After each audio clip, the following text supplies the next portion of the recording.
Assalamualaikum and hi everyone. I want to introduce you guys housekeeping in workshop.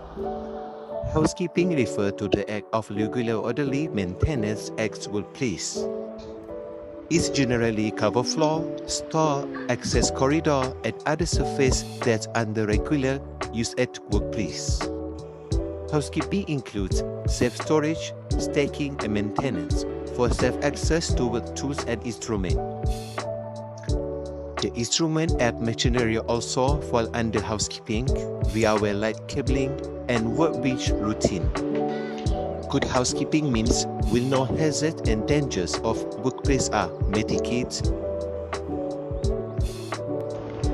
Poor housekeeping can be cause of incidents such as tripping over loose object on floor, stairs and platform, being hit by a falling object, sleeping on greasy, wet or dirty surface.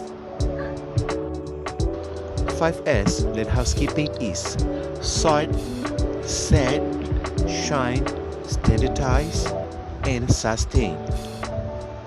That's all from me. Thank you for watching. See you again. Bye.